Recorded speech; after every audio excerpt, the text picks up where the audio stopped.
Have you ever heard of a phenomenon called the domino effect? For those who haven't, it is a cumulative effect produced when one event initiates a succession of similar events. The term is applied in every domain, be it economic, politics, psychological, or even geopolitics. But the problem with it is that it takes some time for one event to cause an impact on the other. However, there is one domain in which if you apply the right tactic, the phenomenon will give you instant gratification. That domain is geopolitics. For instance, nuclear weapons dropped on Hiroshima and Nagasaki have shaped how the global power struggle has evolved. Rather than hyper-macho nationalism, the talks of peace and prosperity started to dominate the diplomatic table. But that never meant that being an imbecile would become a virtue. Unfortunately, it did become part of the Indian foreign policy establishment. Yes, the Congress government was too scared to even stand up for the interest of the very people who brought them to power. That is why PM Modi's no-nonsense approach has caused sudden discomfort all across the world. So much so that now countries are quite measured in their approach towards India. Namaste and welcome to TFIPost. I'm your host Piyush. If you're watching us on YouTube, please subscribe and press the bell icon to get all the latest updates. If you're watching us on Facebook, do like, share and subscribe to the page. Let's begin with the video report. Recently, PM Modi was in Ahmedabad to inaugurate phase 1 of the metro rail service. But for some Italians, this was the opportunity to defame the Ahmedabad Metro. At around 2:30 am, 4 Italians defaced 2 parked coaches of Ahmedabad Metro with graffiti at Apparel Park in Gomtipur. They wrote strange words like TAS, TATA, burn, splash and caused damages worth 50,000 rupees. Initially, the police feared that it was a part of some grand conspiracy, but a thorough investigation revealed that it was an act of fancy mischief by 4 Italian nationals. They have been booked under IPC sections 447, 427, 34 and 3 of the Prevention of Damage to Public Property Act. The police have apprehended them while showing no mercy in the process. Just like they would do to a local smacker, they paraded these hooligans in front of the media and asked them to take a picture in the Gujarat Police Office. The media obliged and published the picture. Not only that, the Italian embassy has also been informed about the arrest.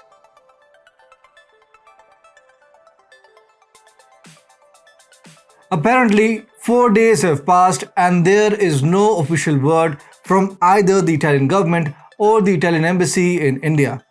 Given the fact that Giorgia Meloni, a conservative leader, just won the elections, the matter should have been the center of diplomatic scuffle between both countries. Additionally, these people are citizens of a country in what their leaders have termed as developed world. By now, a legal team should have been sent by Italy. After all, the developed world is known for sending troops to evacuate its citizens. Why not a legal team?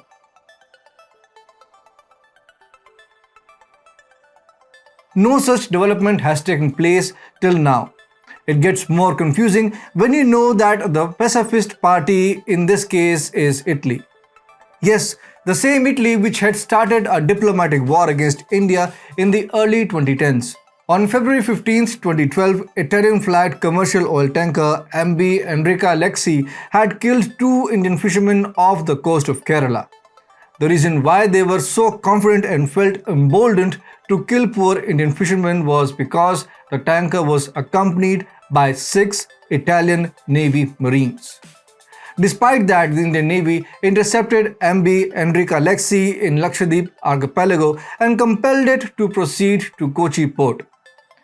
2 Italian Marines, Salvatore Girone and Massimiliano Latore, were also arrested.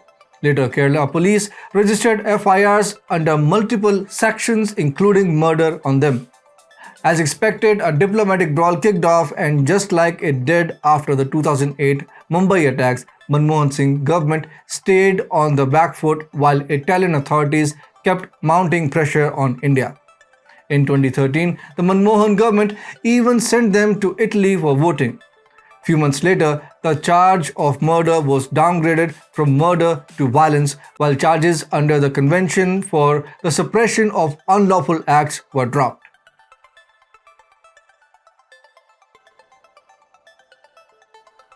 For Italy, the precedent is set. They could just look at how the Indian government stayed meek in the past and just proceed towards doing the same. But this time they did not. Why? Because the government has changed. Because the temper in New Delhi has changed. Because the current government will not tolerate any damage to India's reputation. Cheekily, also because its political head is not based out of Italy. PM Modi has changed how the world looks at India. When the Italian Marine incident occurred, India was nothing but a joke to the world. The elected government was drowning with corruption. Policy paralysis had killed any chances of investment.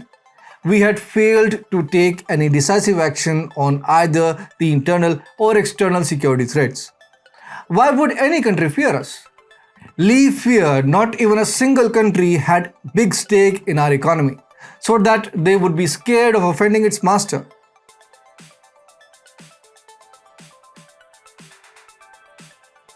But PM Modi's India is different. Through the last 8 years, it has worked towards increasing its military, economic, and strategic leverage. Today, we are the fastest growing economy in the world. We are the only country which is immune from recession. We have one of the youngest labor forces in the world. This labor force is being fed well with social sector schemes such as PMGKAY, Ayushman Bharat, Skill India, Make in India, Stand Up India, Startup India, among others.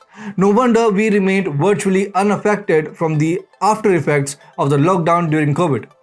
Talking about COVID, India turned this bane into a boon by exporting vaccines to more than 70 countries. The economic might is giving us leverage in other areas as well. In 2022, our defense production is touching new heights, and India, once the biggest importer of arms, is now busy exporting its Made in India military muscles.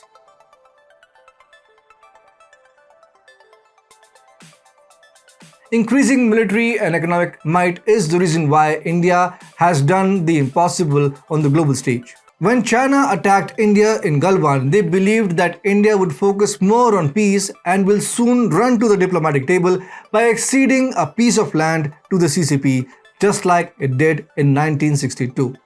Instead, the Chinese were met with ferocious counteroffense and India refused to give even an inch. Not only that, India also started to boycott Chinese initiatives on various multilateral forums. For a while, China was a pariah in BRICS, all thanks to India.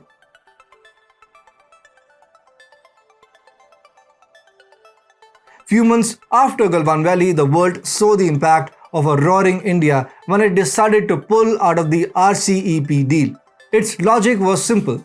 India clearly said that terms of RCEP is antithetical to its long-term economic interest, so it won't be part of such grouping. Rarely had any Western leader witnessed such a remarkable clarity from any Indian delegation. It was the announcement of India's arrival on global stage. It was India's official announcement that it won't play second fiddle to China in the Asian century.